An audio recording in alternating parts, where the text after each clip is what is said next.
سلطانی بسم اللہ الرحمن الرحیم۔ اللہ تبارک و تعالی کے پاکیزہ نام سے آغاز کرتے ہیں جو بہت مہربان اور نہایت رحم والا ہے۔ اللہ تعالیٰ کا بڑا فضل و کرم ہے کہ اس نے ہمیں بخاری شریف کے درس کی توفیق عطا فرمائی، اور آپ کے لیے بھی بہت بڑی سعادت کی بات ہے کہ وہ عظیم ترین کتاب کے جس کے بارے میں بسا اوقات ہم صرف سنتے ہیں یا سنا کرتے تھے، نہ اس کو کبھی دیکھا تھا، نہ اس کو چھوا تھا، نہ اس کی احادیث پر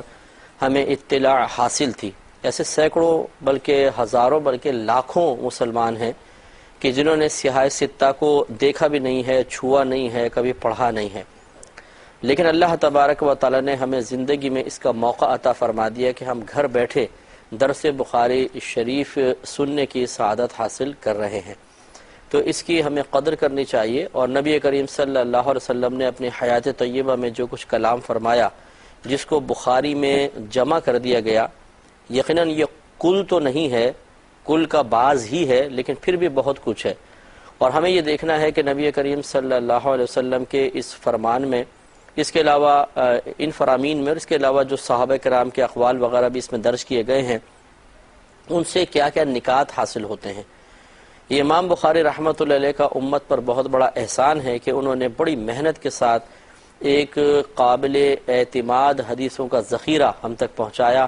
جس کو ہم بڑے اعتماد کے ساتھ پڑھتے ہیں، اور ان حدیثوں کی صحت پر اعتماد کرتے ہوئے اس سے مسائل کا استنباط کرتے ہیں۔ الحمدللہ ہماری 42 حدیثیں ہو چکی تھیں، اور 43 نمبر حدیث پر کلام چلے گا۔ حضرت عمر بن خطاب رضی اللہ تعالی عنہ اس کے راوی ہیں۔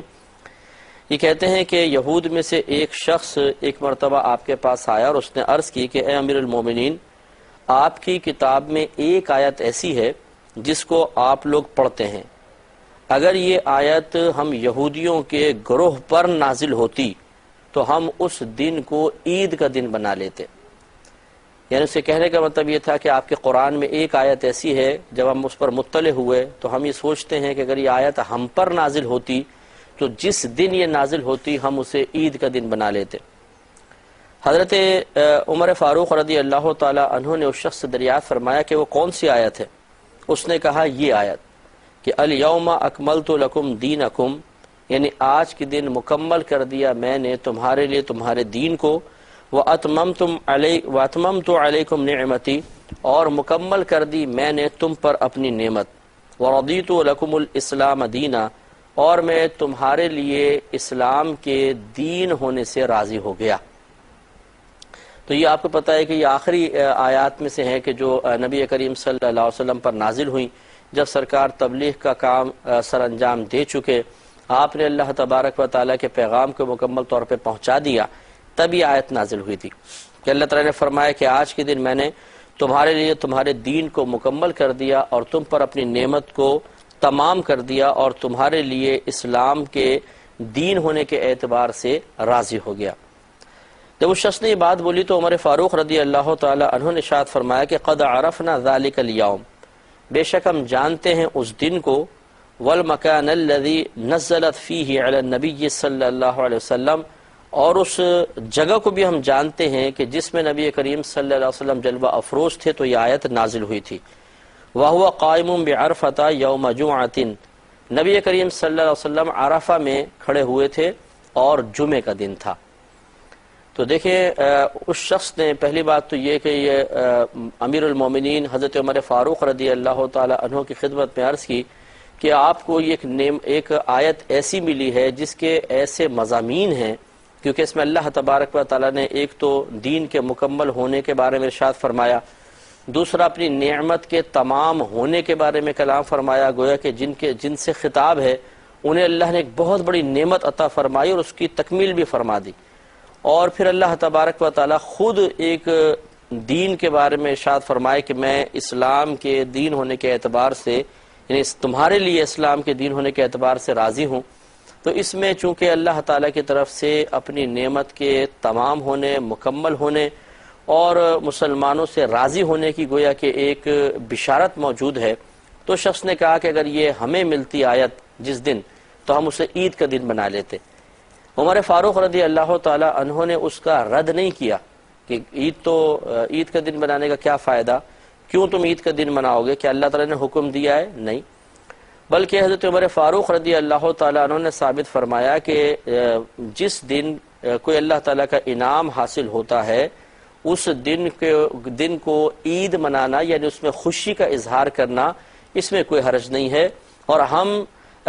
ہمیں اس تکلف کے اختیار کرنے کی اس لیے حاجت نہیں ہے کہ اللہ تبارک و تعالی نے جب اس آیت کو نازل فرمایا تو ہمارے لیے تو ویسے ہی وہ عید کا دن تھا، یعنی جمعے کا دن، اور مقام بھی ایسا معتبر تھا، یعنی میدان عرفات۔ تو گویا کہ اس حدیث سے یہ ضرور ایک بات معلوم ہوئی کہ یہود بھی ہمارے قرآن کو پڑھا کرتے تھے اور قرآن کی آیات پر غور و تفکر کر کے اس پر رشک کیا کرتے تھے اور اپنے لیے تمنا کرتے تھے کہ کاش ہمیں بھی ایسی کوئی چیز حاصل ہوتی۔ تو ہمیں غور و تفکر کرنا چاہیے کہ ایک ایسی قوم کہ جس نے نبی کریم صلی اللہ علیہ وسلم کا کلمہ نہیں پڑھا، لیکن جب وہ ہمارے قرآن پر مطلع ہوئے تو ان کو تمنا ہوئی کہ کاش یہ آیت ہمیں ملتی، لیکن جن کو مل گئی ہے ان کے بارے میں آپ تھوڑا غور و تفکر فرمائیں کہ کیا وہ بھی اس آیت کو حاصل کرنے کے بعد خوشی کا اظہار کرتے ہیں، یا انہوں نے جیسے ایک تو آیت نازل ہوئی وہ جمعے کا دن ہی تھا، عید کا دن تھا، کہ یہ حدیث میں ہے نبی کریم صلی اللہ علیہ وسلم نے ارشاد فرمایا کہ اللہ تعالیٰ نے جمعے کے دن کو مومنین کے لیے عید کا دن قرار دیا ہے، تو وہ تو خیر نازل ہوئی، لیکن اب اس آیت کو پانے کے بعد ہمیں بھی کچھ نہ کچھ تو خوشی کا اظہار کرنا چاہیے تھا، یا کم از کم خوش ہونا چاہیے تھا، الفاظ تشکر ہماری زبان سے نکلنے چاہیے تھے، لیکن ہمارا المیہ یہ ہے کہ ہم قرآن عظیم کو پڑھنے کے لیے تیار نہیں ہیں، اور پڑھیں تو ترجمہ اور تفسیر کے ساتھ سمجھنے کے لیے تیار نہیں ہیں، عربی عبارات پڑھتے چلے جاتے ہیں، کچھ پتہ نہیں ہوتا کہ ہم کیا پڑھ رہے ہیں کیا نہیں، بس جلدی جلدی صفحے پلٹنے، قرآن عظیم ختم کرنے کے اوپر زور ہوتا ہے، اور گنتے ہیں 1 ہو گیا 2 ہو گیا 3 ہو گیا، اور پھر فوراً ایصال ثواب کے لیے کوشش شروع ہو جاتی ہیں، دوسروں سے مانگتے ہیں، خود ایصال ثواب کرتے ہیں، اور اس طریقے سے جو قرآن کا اصل مقصود اور نزول کے اصل مقاصد تھے انہیں فراموش کر دیتے ہیں۔ ہمیں بھی چاہیے کہ اس آیت پر غور و تفکر کریں کہ اللہ تعالیٰ ارشاد فرما رہا ہے کہ آج کے دن میں نے تمہارے لیے تمہارے دین کو مکمل کر دیا۔ اس کا مطلب یہ ہے کہ دین کامل ہو گیا، مکمل ہو گیا، جتنے احکام نازل ہونے تھے نازل ہو گئے، تو اب ایک تو مزید کوئی حکم کوئی سختی نہیں آئے گی۔ دوسری بات یہ ہے کہ کسی چیز کی تکمیل جب ہو جاتی ہے تو انسان کو خوشی ہوتی ہی ہے، تعلیم کمپلیٹ ہو جاتی ہے، بچوں کی ایک عمر کا ایک خاص حصہ ایسا ہوتا ہے جب مکمل ہو جاتا ہے تو شادی بیاہ کا موقع آتا ہے، شادی بیاہ بھی کر دیتے ہیں تو ہم کہتے ہیں اب تو بس اپنی لائف کمپلیٹ ہو گئی۔ تو اسی طرح اور دیگر انعامات ملتے ہیں تو انسان کو خوشی ہوتی ہے کسی چیز کی تکمیل پر۔ تو اللہ تعالیٰ نے یہاں پر دین کے بارے میں ارشاد فرما رہا ہے کہ آج کے دن تمہارے لیے دین کو مکمل کر دیا، تو ہمیں بھی خوشی ہونی چاہیے تھی، لیکن وہ خوشی ہو تو تب کہ جب ہم قرآن کو پڑھیں اور سمجھیں، اور پھر ہمیں آیات کے مفہوم حاصل ہوں اور ہم اس پہ اظہار تشکر اظہار خوشی کریں۔ اور پھر دیکھیے اتممت علیکم نعمتی، میں نے تم پر اپنی نعمت کو تمام کر دیا، نعمت کو مکمل کر دیا، یعنی تمہیں قرآن کے ذریعے وہ چیزیں عطا فرمائیں کہ جب تم ان پر عمل کرو، قرآن کی تعلیمات کو اپناؤ، اسے عملی طور پہ نافذ کرو، تو اللہ تعالیٰ کی بارگاہ سے تمہیں وہ انعامات ملیں گے جس کا تم تصور بھی نہیں کر سکتے۔ اور پھر اسلام کے ہمارے لیے ضرورت دین کے راضی ہونے کا بھی اللہ تعالیٰ نے اعلان فرمایا۔ خلاصہ کلام یہ ہے کہ اس میں تمام وہ باتیں موجود تھیں کہ جن پہ غور و تفکر کرنے کے بعد ہمیں اللہ تعالیٰ کی بارگاہ میں شکر ضرور ادا کرنا چاہیے تھا، لیکن ہم کر اس لیے نہیں پاتے ہیں کہ ہم اس پر مطلع نہیں ہوتے ہیں۔ تو اس سے کم از کم اب جو سننے والے ہیں وہ اس آیت کو سن چکے ہیں، اس کا مفہوم سمجھ چکے ہیں، تو ہمیں کم از کم یہ چاہیے کہ کم از کم ایک بار تو اللہ تبارک و تعالیٰ کی بارگاہ میں عرض کریں کہ اللہ تیرا بڑا شکر ہے کہ تو نے ہمیں اتنی نعمت عطا فرمائی کہ دین کو بھی ہمارے لیے مکمل کیا، نعمت کو بھی تمام کر دیا، اور تو نے ہمیں اپنے حبیب کریم صلی اللہ علیہ وسلم کی امت میں پیدا فرمانے کے ساتھ ساتھ مسلمان بھی بنا دیا۔ ان پر اظہار تشکر ضرور ہونا چاہیے۔ دوسری بات جیسے کہ معلوم ہوا کہ جس دن یا کسی خاص تاریخ کو کوئی بڑا واقعہ ہو تو اسے وجہ خوشی بنا لینا اور اس دن میں خاص طور پر خوشی کا اظہار کرنا، اس میں شرعاً کوئی حرج نہیں ہے، کیونکہ یہود کے ہاں یہ تصور موجود ہے اور ہمارے مذہب اسلام میں بھی یہ تصور موجود ہے جسے کہ نبی کریم صلی اللہ علیہ وسلم جب مدینہ منورہ تشریف لائے تو یہود کو 10 محرم الحرام کا روزہ رکھتے ہوئے پایا، تو آپ نے ارشاد فرمایا کہ یہ کیوں تم روزہ رکھتے ہو، اتنا اہتمام، اتنا سب ایک جوش، ایک ولولہ ہے۔ انہوں نے عرض کی کہ بات دراصل یہ ہے کہ یہ وہ تاریخ ہے جس میں اللہ تبارک و تعالی نے موسیٰ علیہ السلام کو فرعون سے نجات بخشی تھی اور فرعون اور اس کی قوم کو غرق کیا تھا۔ تو موسیٰ علیہ السلام نے اللہ تعالیٰ کی بارگاہ میں اظہار تشکر کرتے ہوئے، شکر ادا کرتے ہوئے روزہ رکھا تھا۔ تو ہم بھی موسیٰ علیہ السلام کی پیروی میں، اتباع میں روزہ رکھتے ہیں۔ نبی کریم صلی اللہ علیہ وسلم نے اس بات کو سننے کے بعد ارشاد فرمایا کہ موسیٰ علیہ السلام کی موافقت اختیار کرنے میں تمہارے مقابلے میں ہم موسیٰ سے زیادہ قریب ہیں۔ اور پھر آپ نے صحابہ کرام کو فرمایا کہ تم بھی روزہ رکھو۔ بعض صحابہ نے عرض کیا رسول اللہ صلی اللہ علیہ وسلم اگر ہم روزہ رکھیں گے تو یہود سے مشابہت ہو جائے گی، کیونکہ یہ یہود کی عادت تھی کہ اگر مسلمان کوئی اچھا کام اپناتے جس کو پہلے یہود اپنائے ہوتے تھے تو وہ طنز کیا کرتے تھے کہ دیکھا شریعت اپنی لانے کا کہتے ہیں اور ہمارے طریقے پہ چل رہے ہیں۔ جیسے کعبۃ اللہ کے مسئلے میں جب تک مسلمان بیت المقدس کی طرف رخ کر کے نماز پڑھتے رہے یہ لوگ تانا زنی کرتے رہے، پھر جب وہ نبی کریم صلی اللہ علیہ وسلم نے اللہ کے حکم سے تبدیل کیا اور کعبۃ اللہ کی طرف رخ کیا تو پھر ان کے چہرے دیکھنے کے قابل تھے، اور پھر ان کو شدید طیش آیا کہ کم از کم ہمیں طنز کا موقع مل رہا تھا اور وہ ہم سے مقصود چھن گیا۔ اسی طریقے سے صحابہ کرام نے اسی خدشے کے پیش نظر یہاں پر عرض کیا رسول اللہ اگر ہم بھی صرف 10 محرم الحرام کا روزہ رکھیں گے تو ضرور بعد میں یہود کہیں گے کہ دیکھا نا جو ہم کر رہے ہیں وہ تم کر رہے ہو، بلکہ تمہارے نبی بھی کر رہے ہیں۔ تو نبی کریم صلی اللہ علیہ وسلم نے اس درخواست کو سننے کے بعد یہ نہیں فرمایا کہ اچھا پھر نہ رکھو، بلکہ ارشاد فرمایا کہ اچھا پھر ایک دن پہلے یا بعد کا روزہ بھی ملا لو، یعنی 9 اور 10 یا 10 اور 11۔ معلوم یہ ہوا کہ جس دن میں کوئی بڑا انعام نازل ہوا، جس دن میں اللہ تبارک و تعالی نے کوئی بڑی نعمت عطا فرمائی، تو انبیاء علیہ السلام کا بھی طریقہ رہا ہے کہ وہ عبادت کے ذریعے اس کو منایا کرتے تھے یا اظہار تشکر کیا کرتے تھے، جیسے کہ موسیٰ علیہ السلام نے کیا۔ اور پھر یہ واقعہ موسیٰ علیہ السلام کے زمانے میں ہوا تھا، لیکن جب 10 محرم الحرام آتا رہا تو یہود جو موسیٰ علیہ السلام کی پیروی کرنے والے تھے وہ روزے رکھتے رہے۔ پھر یہ سلسلہ مدینے تک پہنچا، پھر نبی کریم صلی اللہ علیہ وسلم نے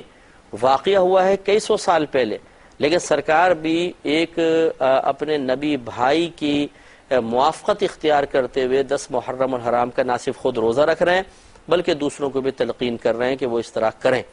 اور پھر اب یہ آج تک جاری و ساری ہے۔ اس سے معلوم ہوا کہ خلاصہ کلام وہی ہے کہ جب اللہ تعالیٰ کا کوئی انعام نازل ہو اس دن کو خوشی کا ذریعہ بنا لینا یا اس دن خوشی کا اظہار کرنا اور عبادات اختیار کرنا یہ انبیاء علیہ السلام کا طریقہ ہے۔ لہٰذا اب ذرا تھوڑا سا غور کیجئے کہ سارے انعام ایک طرف، سارے اللہ کے فضل اور کرم ایک طرف، لیکن نبی کریم صلی اللہ علیہ وسلم کی کائنات میں آمد بلا مبالغہ کہا جا سکتا ہے کہ یہ اللہ تعالیٰ کے بڑے بڑے انعامات میں سے ایک انعام ہے۔ اگر نبی کریم صلی اللہ علیہ وسلم تشریف نہ لاتے تو یہ حدیث قدسی کا مفہوم ہے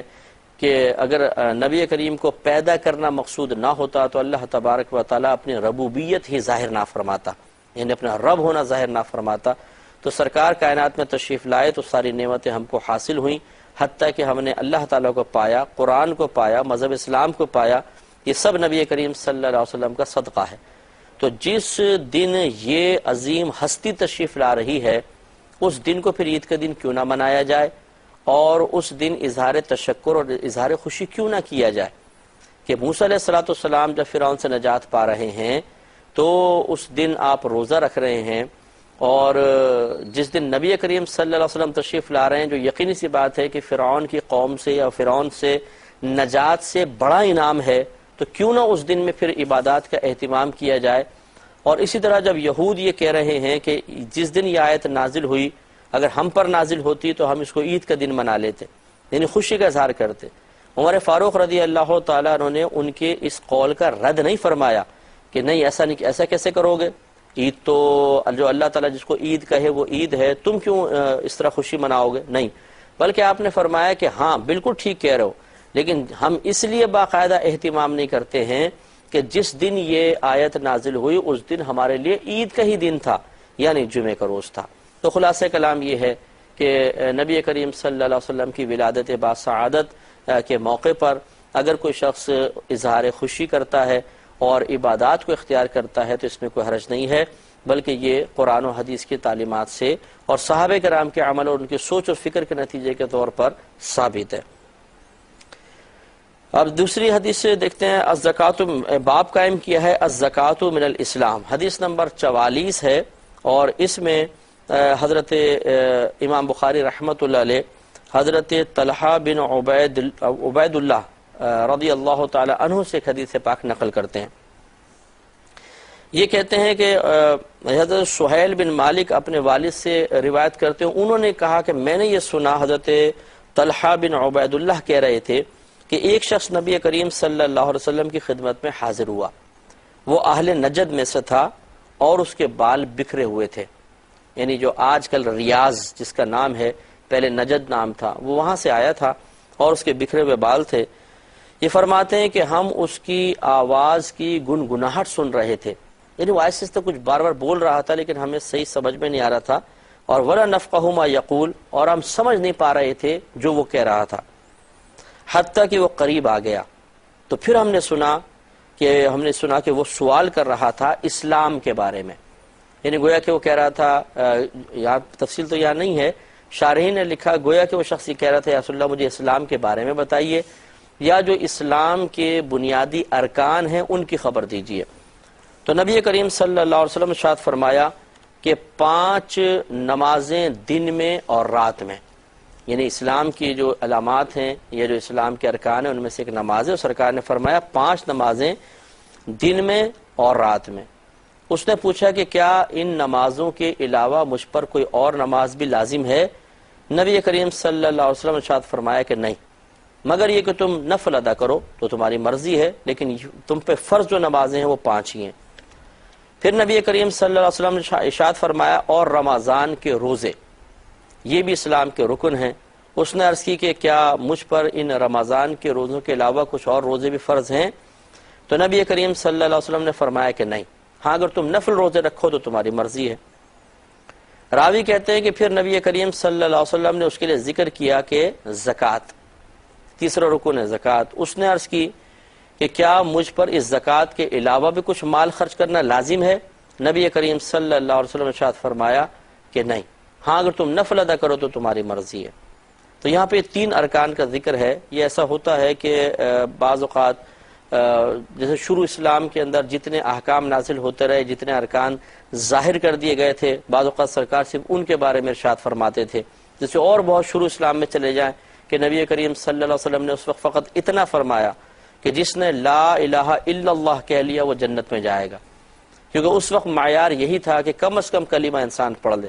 پھر جیسے جیسے بتدریج احکام نازل ہوتے رہے، نبی کریم صلی اللہ علیہ وسلم نے اضافہ فرمایا اور بہت سی چیزیں ہم پر لازم فرمائی۔ لہٰذا یہاں پر 3 کا ذکر ہے تو یہ مطلب نہیں ہے کہ 3 ہی مذہب اسلام کے ارکان ہیں، پہلے کی حدیث ہے، بعد میں اور بھی جب ارکان آ گئے تو نبی کریم صلی اللہ علیہ وسلم نے خود دیگر ارکان کا بھی ذکر فرمایا ہے، جس سے کہ آگے حدیثیں آ جائیں گی۔ چونکہ وقت کی قلت ہے، انشاءاللہ اس حدیث کو ہم نیکسٹ پروگرام میں کمپلیٹ کریں گے، آپ بھی دیکھیے گا۔ اللہ تبارک و تعالی ہم سب کو وہ پروگرام دیکھنے کی بھی توفیق عطا فرمائے، آمین۔ وآخر دعوانا ان الحمد للہ رب العالمین۔